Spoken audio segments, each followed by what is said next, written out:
দুই তরফেরই আসলে অনেক আনন্দের। পরিবারকে পিছনে রেখে যারা কাজ করে যাচ্ছেন, উনাদেরকে একটু বিনোদন দেওয়ার এই সুযোগটা, এটাই অনেক বড় প্রাপ্তি। ক্রেজিকেও আমরা মানে নাইসলি হ্যান্ডেল করতে পারি। ঘটনা তো কাছের মানুষরাও ঘটিয়ে ফেলতে পারে পাগলামি করে।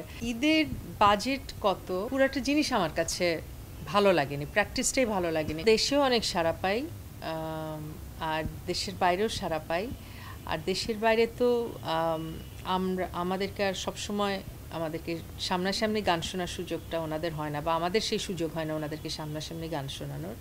তো ব্যাপারটা দুই তরফেরই আসলে অনেক আনন্দের। আমারও ভালো লাগে যে আমাদের যে প্রবাসী ভাইরা যারা এত কষ্ট করে দেশকে ফেলে না, মানে ভালোবাসার কাছের মানুষদেরকে, পরিবারকে পিছনে রেখে যারা কাজ করে যাচ্ছেন, অক্লান্ত পরিশ্রম করে যাচ্ছেন, তো উনাদেরকে একটু বিনোদন দেওয়ার এই সুযোগটা, এটাই অনেক বড় প্রাপ্তি। এবং তাদের আনন্দ, তাদের উচ্ছ্বাস সত্যি দেখার মতো হয়।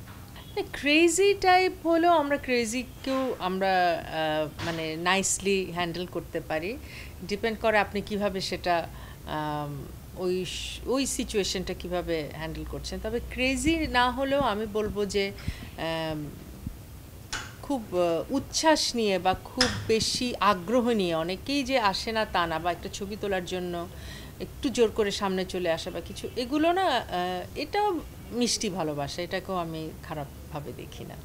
না, ঘটনা শুধু ফ্যানরা ঘটনা তো কাছের মানুষরাও ঘটিয়ে ফেলতে পারে পাগলামি করে, সেটা কিছু না। কিন্তু আমার কাছে না স্পেসিফিক্যালি এই মুহূর্তে মনে পড়ছে না, কিন্তু আমি মনে করি যে বললাম না, যে কোনো রকমের ভক্তদের উচ্ছ্বাস, যে কোনো রকমের তাদের আমাদের প্রতি যে ভালোবাসা, ভালো লাগার বহিঃপ্রকাশ, সেটাকে আমি আসলে সুন্দরভাবেই সবসময় ট্যাকেল করতে পেরেছি।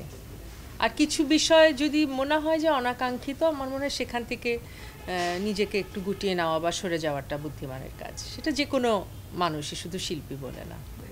ঈদের বাজেট কত, এটা এই ঈদে দেখলাম এই প্রশ্নটা খুব বেশি, এবং এভাবে দু একজনকে অনেকে খুব আনন্দের সাথে উত্তর দিচ্ছে, আবার অনেকে এটাতে হার্ট হয়ে কান্নাকাটি করেছে, সেটাও দেখেছি। পুরাটা জিনিস আমার কাছে ভালো লাগেনি, প্র্যাকটিসটাই ভালো লাগেনি। কারণ ঈদের বাজেট তো পরের কথা। একদম যদি আপনি কমন কার্টিসি বলেন, কারো বয়স জিজ্ঞেস করা, কারো স্যালারি জিজ্ঞেস করা, সে কতটুকু আর্ন করে বা তার সংসারে কত খরচ হয়, এই বিষয়গুলো কিন্তু আমাদের কমন কার্টিসির মধ্যে পড়ে। এই প্রশ্নগুলো আপনি আসলে একজন মানুষকে করতে পারেন না, স্পেশালি সোশ্যাল মিডিয়াতে, একেবারেই না। তো আমি এটা আমার কাছে ভালো লাগেনি একেবারেই। এবং আমি আশা করব ভবিষ্যতে যেন এগুলোর রিপিটেশন আর না হয়, মানে এই এক্সাম্পলটা যেন সেট না হয়ে যায় যে যে কোনো মানুষ যে কোনো কাউকে জিজ্ঞেস করতে পারবে আপনার বাজেট কত।